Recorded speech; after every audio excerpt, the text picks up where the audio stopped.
Saludos, ¿cómo estamos? I hope your confidence is growing and that you're starting to feel some of this momentum build up. In lessons 2 and 3, you started to build your foundation in parts of speech and subject pronouns and a little bit of verb conjugation. Well, in lessons 4 and 5, we're going to continue to help you build your foundation by diving deeper into subjects and especially verb conjugation. Okay? It's really exciting because every time you learn a new verb, you actually learn how to say a lot of things, almost an exponential amount of things, because every verb has upwards of 14 or 15 different ways to conjugate it. And that goes back to my metaphor around verbs being a lot like potatoes. There are so many different ways to prepare and consume potatoes.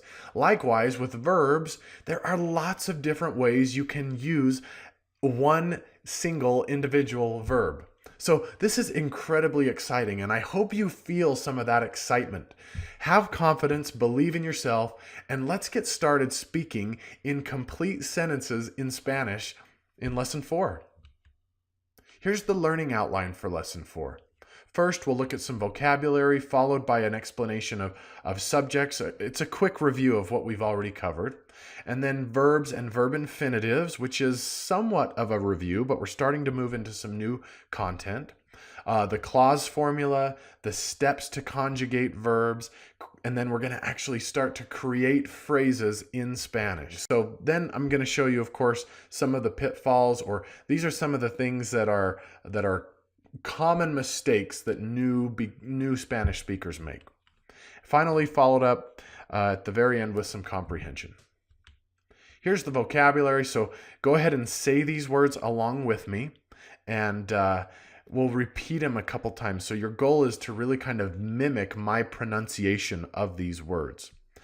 And generally, the most common mistake is that English speakers have a tendency to pronounce a very hard R, like that pirate R sound, okay? We don't want to do that. We want our R's to almost sound like the English D. Okay, I'll show you what I mean by that. The first word is cantar. It's not cantar, it's not that. It's cantar. It's almost like you're saying the word odd. Cantar. Okay, cantar, cantar. Cantar. If you're having trouble with that R, don't worry. We'll say a lot of Spanish, so just keep repeating these words with me. Conducir. Conducir. Okay, conducir. I'm almost saying like the word seed, like a seed that you plant. Conducir. Conducir. Manejar. Manejar. Both of those words mean to drive. Andar, andar, andar. Caminar, caminar, caminar. Pasear, pasear, pasear. All three of those words mean to walk. Escribir, escribir. To write, escribir. Nosotros escribimos. We write. Nosotros escribimos. Nosotros escribimos. Leer, leer. And yes, you do pronounce both E's, okay? Even though there are two E's right in a row, both of them get a pronunciation. Listen to me very carefully. Leer, leer, leer. Okay. Libro, libro, libro. ¿Qué? ¿Qué? ¿Qué? And then another form of ¿qué? ¿Qué? ¿Qué? ¿Qué? Notice my voice inflection. Voice inflection is very important for lesson 5, okay? Estudiantes, estudiantes, estudiantes. maestros, maestros, maestros. And I'm pronouncing the A and the E there. Maestros, maestros. Bien, bien, bien. Bueno, bueno, not bueno, not bueno. Lots of people will say bueno. It's bueno, bueno. Bueno. Cantamos ahora. Cantamos ahora. Cantamos is highlighted in yellow because it's the conjugated verb. And its translation into English is also highlighted in yellow. Yo escribo una carta. Yo escribo una carta. Yo escribo una carta. Ellas leen un libro. Ellas leen un libro. Ellas leen un libro. Mi maestra enseña bien. Mi maestra enseña bien. Okay, now if you are worried about the pronunciations, don't be. I have a full lesson on pronunciation later in this very course, and the reason I don't do the lesson on pronunciation first is because I want you to get your hands dirty a little bit. I want you to kind of jump right in and start speaking Spanish as good as you can. And in the beginning, you'll start to recognize words and letters and letter combinations that you're having a hard time with. And so by the time this lesson comes up on pronunciation later in this course, you will have a sense for where you are struggling, what you're good at, and maybe where there are opportunities to improve your pronunciation. Okay? So don't worry so much if you're not quite getting these words now, but just continue to repeat them with me and be patient and you'll get them. All right. Let's do a quick review around subjects. A subject is simply the noun that performs the action or the noun that performs the verb, okay? So in the example here, I have Janice plays the guitar for the children. So Janice is the noun that is performing the action. Janice is playing. She's playing the guitar, okay? So the noun is that performs the verb. And remember, the verb is the action word, is the subject of the sentence. A lot of people might say, well, why isn't guitar the subject? Or why isn't children the subject? I'll just tell you right now, they're not the subject. They're actually called objects. And that's a discussion for a different lesson. But I wanted to give you that heads up that there is a lesson all about objects, and it's in the intermediate course. So if you're interested, please check out the intermediate Spanish course that I offer. So here is the subject chart in English. We don't often think about this chart because speaking English is just kind of natural for us. But these are the subject pronouns in English. I, you, he, she, it, we, you all, and they. Okay, there are 8 subject pronouns in English. And now here they are in Spanish. And you've probably seen these words before. Yo, tú, él, ella, usted, nosotros, vosotros, ellos, ellas, and ustedes. Okay, so these are the subjects in Spanish that we'll be working with throughout this course. Really important that you know these. I know this is kind of a review from the previous lessons, but it's just a different way to describe or explain what a subject is and why they're so important. All right. Okay, now let's look at what a verb is. And I know this is also a review, but let's go through it together anyway. A verb is an action word. It's a word that's easy to visualize, like running or playing or jumping or throwing or driving or reading or talking. Those are all verbs, okay? So if you're a person and you can do some type of action, chances are it's a verb. verbs are often paired with subjects. We just talked about subjects. So, I eat, you run, she speaks, we play. And verbs also are written in both the infinitive or conjugated form. They show up in language either way. The infinitive is what I call the verb in its purest form because it has not been conjugated yet.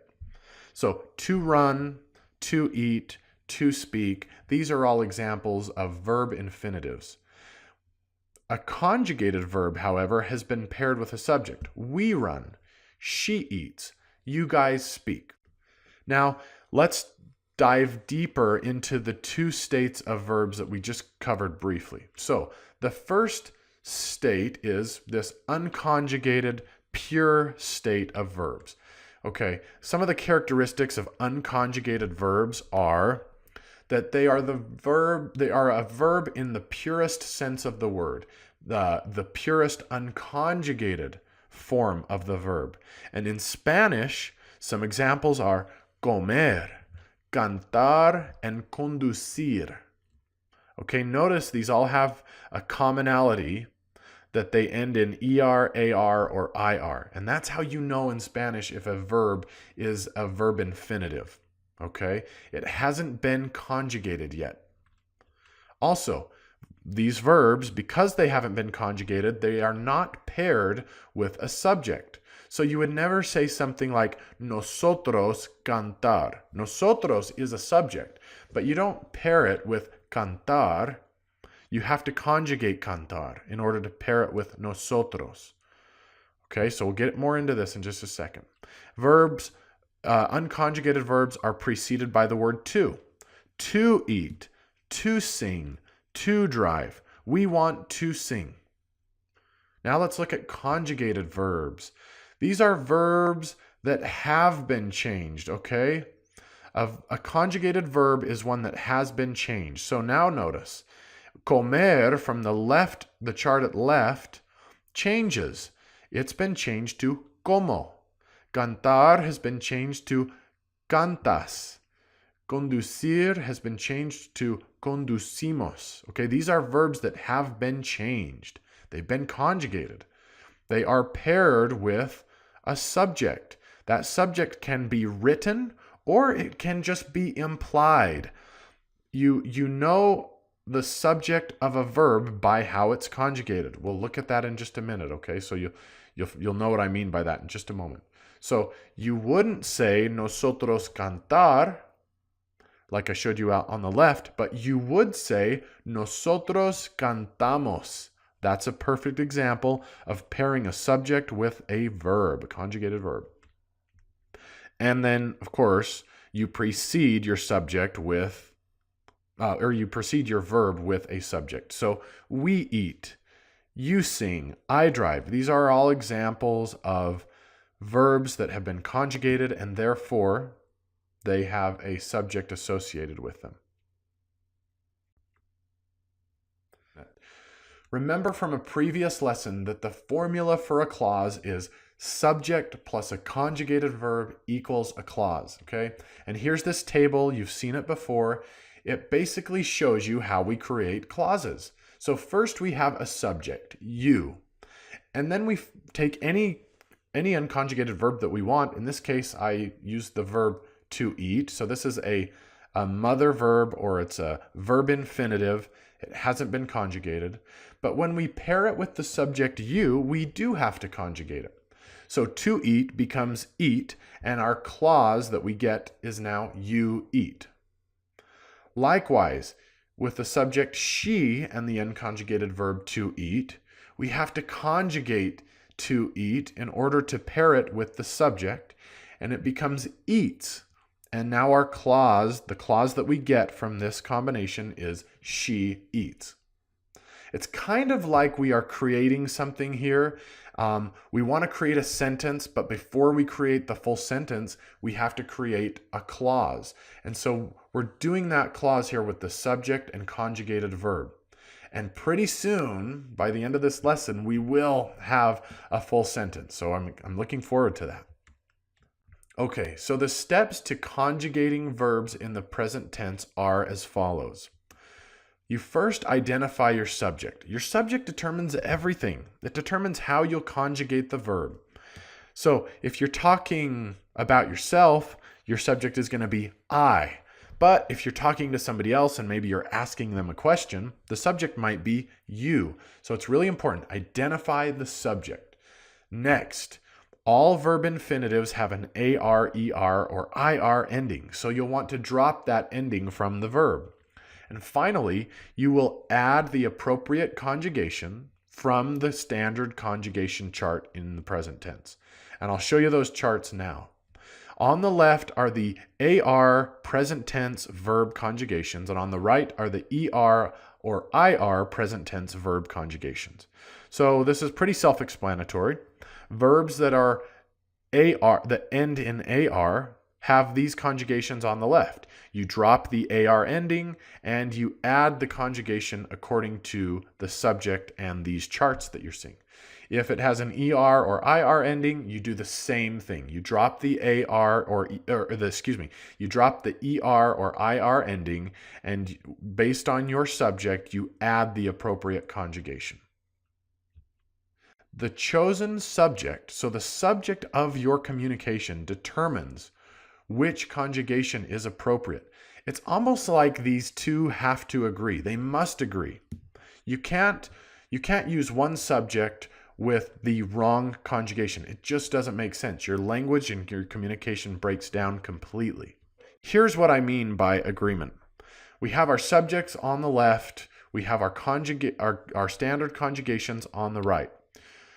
And again, the rule is that the ending or the conjugation must agree with our subject. So for example, if yo is our subject and we are using an AR verb, the correct conjugation has to correspond with yo. Therefore, it has to be this O. So you drop the AR ending and you just add an O.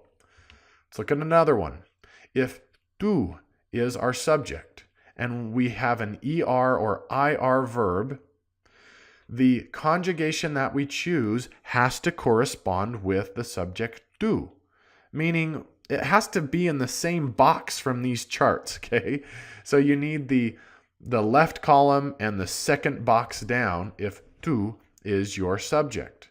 So they have to correspond or they have to agree with each other. Another example, if ella is your subject, then you have to choose the corresponding verb conjugation that corresponds with ella. Okay?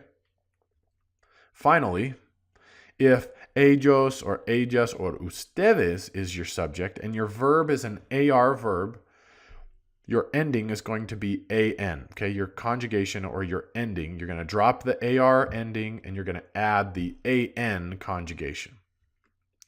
So here's a quick exercise we'll do together. I've given you 3 verb infinitives here with their translation into English.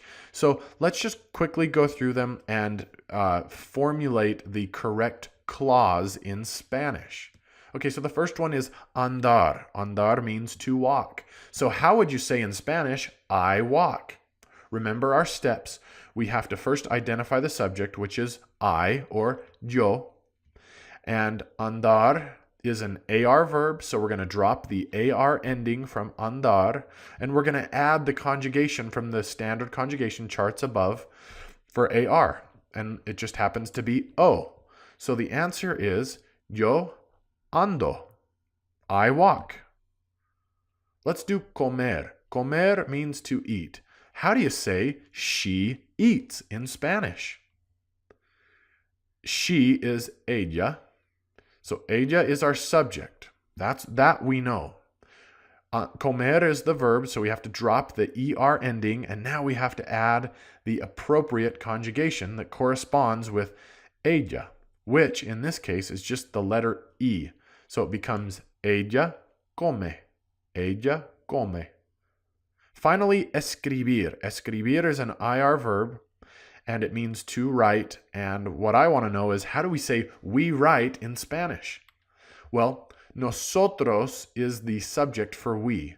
So with an IR verb, we have to look for the IR conjugation for the subject nosotros, which just so happens to be imos. So to say we write, we drop the IR ending and we add the imos ending, the imos conjugation, and it becomes nosotros escribimos.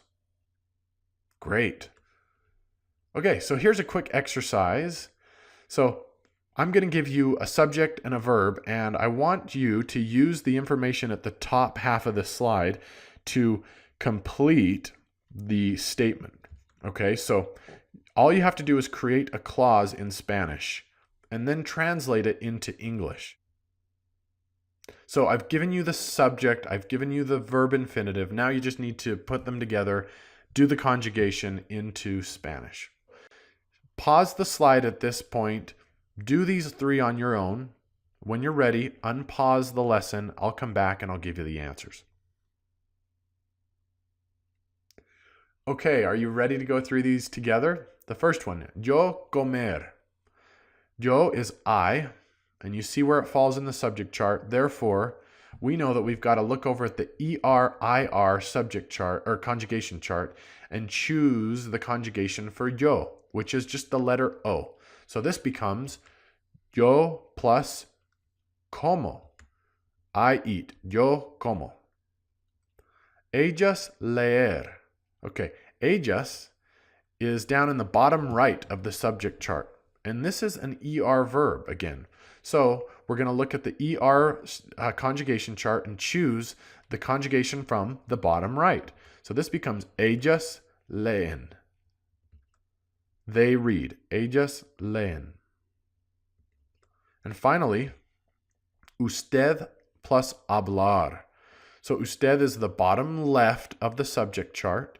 Therefore, we need to look at the AR conjugation chart in yellow at the bottom left square. And it's just the letter A. So this one's easy. Usted habla. You speak. Okay, that was pretty easy. Let's keep going. Now it's your turn. On a piece of paper, create 3 clauses, which, again, is a subject plus a conjugated verb. Use this subject chart on the left in red and the verb infinitives above. So, practicar, abrir, correr, comprar, and estudiar. And then translate these into English. Okay, so for example, ellos plus caminar would be ellos caminan, they walk.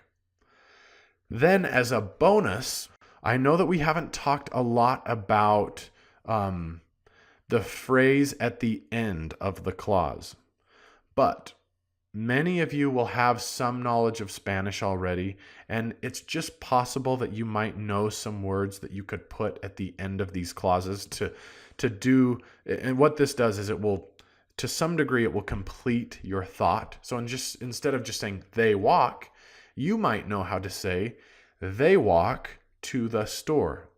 Maybe you don't, so don't get too stressed about this. But if you do, as a bonus, add a phrase of your own at the end of each of these clauses to add a little more color and description to these sentences. So at this point, pause the lesson and then on paper, create those 3 clauses. And then when you're ready, unpause and I'll come back and join you. Okay, I hope you enjoyed that exercise and that you were able to write some things down on paper. That practice of actually writing down Spanish is actually really, really helpful. So I hope you were able to do it and do a quality job. Let's keep going. And because I told you that you would be creating full sentences in lesson 4, it's time to do that. So on this slide, in just a minute, I'm going to have you pause the lesson and take some time to create these sentences on your own. So we'll do a couple together and then I'll set you free. What you're going to do here is you're going to use the subject chart on the left combined with the verb infinitive in the center, and then you're going to add a short phrase at the end that makes sense and that kind of completes what you want to say. Okay, nothing here is too complex. It's actually pretty simple. So I've given you everything you need. All you need to do is make the conjugation and then add a short phrase that makes sense. So let's do one or two of these together, and then I'll set you free. Let's start with the subject to. And we're going to look at the verb infinitive escribir, and we're going to use the we're not going to choose our short phrase just yet.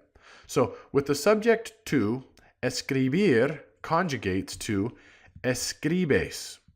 So far our clause is tú escribes. Now we know that escribir means to write. So what we're saying so far is you write. Now let's look over at the chart at right in red to find something that makes sense with you write. And I'm noticing that we have the option here of la carta, the letter. So that's what I'm going to use for this one. Tú escribes la carta. That means you write a letter. And that's a full sentence. It is a simple sentence, but it's a full sentence. And it's pretty amazing that just 4 lessons into this course, you're already speaking in full sentences. Let's do another one, and then I'll let you work on your own. So the subject I want to choose is vosotros, the verb hablar, and the short phrase español. So vosotros habláis español. You guys speak Spanish. Vosotros habláis español. Okay, so I took the verb hablar, dropped the AR ending, added the appropriate conjugation for vosotros from the chart in yellow, and added the word español. Now, go ahead and pause the lesson and do a few of these on your own, because this is really great practice and exercise for your ability to speak and comprehend Spanish. Okay, were you able to do some on your own successfully? I hope so. Let's move on now to some pitfalls. Here are the pitfalls for verbs and verb conjugation. It's pretty obvious, but I wanted to go through them together with you. So, forgetting the correct present tense conjugation. That means forgetting those standard conjugation charts in the present tense. You'll get really, really good at remembering those, but a lot of times if you're just brand new in the language, you do sometimes tend to forget, like, oh, is that word amos, or is it emos or imos? And so like some of those things get a little tricky, but give it a week or two and you'll be fine. Okay, mixing up or misspelling conjugations. This is a very common one. Also, using the wrong subject. So maybe you're fully confident in how something is conjugated, but you accidentally use ella instead of vosotros. Okay, something like that. Just not being familiar with the verb that you want to use. So this is another one, like you know how to conjugate, but you're like, oh, what's the verb for to sleep? I want to say that I'm sleeping, and I don't know the verb for sleep. And then finally, just not understanding who the correct subject is in the conversation. And sometimes this can get tricky if you're having a conversation with somebody and you're asking questions about them, but you're also trying to kind of explain things about yourself. It can be kind of tricky. Great. Here's the comprehension exercise for lesson 4. What I'd like you to do is read through the passage on the left in Spanish and just try to get an overall feel for what it's saying. You don't have to get it perfect, and in these early lessons, you may not even really understand very much at all. Then what I'm going to do is I'll come back and I'll show you the translation into English, and I will actually draw connections from the words in Spanish to the words in English, directly translating them for you. I purposefully write these so that they can be directly translated, so that you can see how the Spanish language is constructed, and you can start to make connections between Spanish and English words. So, at this point, pause the lesson, take some time to read through this out loud to yourself. When you're ready, press play, and I will come back and we'll go through it together. Okay, did you have a chance to read through it on your own? Let's go through it together. Here's the translation into English. Los estudiantes, that means the students. And then here's the conjugated verb. Estudiar was conjugated to estudian. So, los estudiantes estudian, that means the students study. En los libros means in the books. Todos los días means every day. Todos is like every or all. Todos los días. Días is days. Okay, so every day. Y means and. Y ellos tienen interés. So ellos tienen means they have, and interés is interest. So in Spanish, we say they have interest, but in English, we say they are interested. So there is a little slight disconnect there, but that's good and healthy for you to understand and see because it shows you that you cannot always directly translate. Okay? So, ellos tienen interés. They are interested en lo que, in that which, okay? Or in what. En lo que means in that which or in what. La profesora, the professor, enseña, teaches. So la profesora is the subject and enseña is the conjugated verb. Great. También, which means also, ellos usan, they use las habilidades, the skills. What does habilidades look like? It looks like abilities. In Spanish, habilidades means skills. Que means that. Aprendan means they learn. So it's a conjugated verb for they learn. Las habilidades que aprenden, the skills that they learn. Mientras means while. Trabajan is another conjugated verb, which means they work. En sus empleos. Empleos, what? It kind of looks like employee or employ. So, en sus empleos means at their jobs. Great. So I hope you can make those connections back and forth over the course of this course, the beginner course. We'll do this in pretty much every lesson that we go through, and it will be a really great chance for you to see how the language ties into English. And it is healthy for you to do some of these direct translations, especially in the beginning. But over time, as you get better at speaking Spanish, you will naturally move away from doing this, and you'll speak a more authentic Spanish. Okay, so this is just a temporary exercise to get you up to speed with Spanish. Great job, and let's move on to lesson number 5.